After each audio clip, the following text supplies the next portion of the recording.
গরু পাচার কাণ্ড নিয়ে বঙ্গে বিস্তার চর্চা হয়েছে ধরপাকড় তদন্ত গ্রেফতারি নিয়ে শোরগোল দেখেছে রাজ্যবাসী। এবার গরু পাচারকারী সন্দেহে সাধারণ মানুষকে মারধরের ঘটনায় চর্চায় দুর্গাপুর। অবশেষে পুলিশের জালে গরু পাচারকারী সন্দেহে হেনস্থাকাণ্ডের মূল অভিযুক্ত বিজেপি যুব মোর্চার রাজ্য নেতা পারিজাত গঙ্গোপাধ্যায়। ঝাড়খণ্ডের ধানবাদ থেকে তাকে গ্রেফতার করে পুলিশ।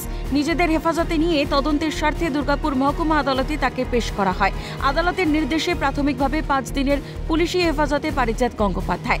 অভিযোগ ছিল বাঁকুড়ার আশুরিয়াহাট থেকে দুর্গাপুরের জেমুয়া গ্রামে আসা একটি গরু বোঝাই গাড়ির বৈধ নথি থাকা সত্ত্বেও তাদের পাচারকারী সন্দেহে মারধর করা হয়। আজকে হেজলাসে এই মামলায় ধরুন 31 সাথে অভিযোগটা হয়েছিল। কমপ্লেনটা তো আপনারা শুনেছেন বা জানেন, আগেও মিডিয়া দেখিয়েছে। এই কেসে বেশ কয়েকজন আগেও অ্যারেস্ট হয়েছে, রিমান্ড গিয়েছিল। আজকে 3 জনকে প্রডিউস করেছিল, আমি পারিজাতের হয়েছিলাম। 3 জনকে পুলিশ রিমান্ড চেয়েছিল।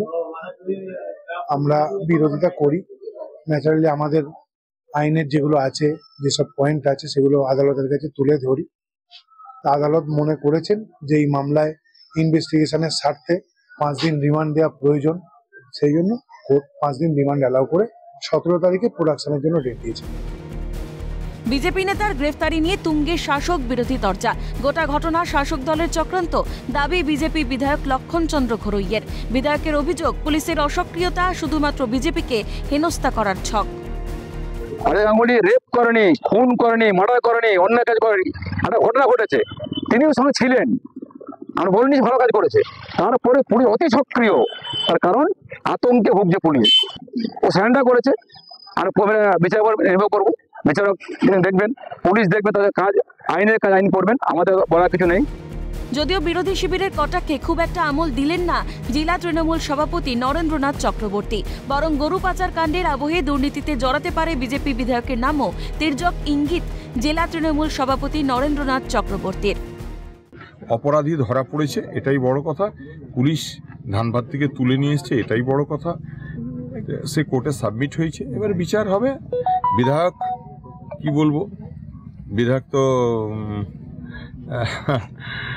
বিধায়ক নিজেই সাবধানে থাকতে বলবো। মারধরের ঘটনায় কোকোভেন থানায় লিখিত অভিযোগ দায়ের হয়েছিল পারিজাত গঙ্গোপাধ্যায় ও দীপক দাস সহ বেশ কয়েকজনের বিরুদ্ধে।